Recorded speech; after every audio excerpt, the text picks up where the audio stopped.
চলে এলাম মামার বাড়িতে মামাদের লক্ষ্মী ঠাকুরের অঙ্গরাগ করতে। অনেক দিন থেকেই আসবো আসবো করছিলাম, কিন্তু সময়ের জন্য আসতে পারছিলাম না। তো অবশেষে টাইম করে এসেছি। আর এটা কিন্তু আমার দুর্গাপুজোর আগের ভিডিও।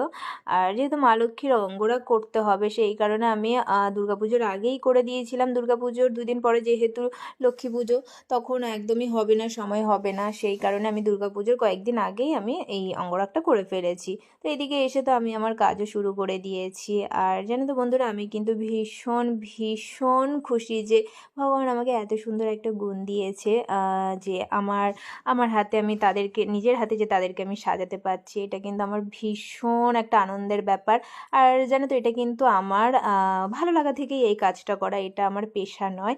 আর মোটামুটি আমার মামার বাড়ি, আমাদের বাড়ি বলো, আমাদের আশেপাশে বাড়িগুলোর ভগবানের অঙ্গরাগ কিন্তু আমিই করি। আর এইদিকে দেখো কথা বলতে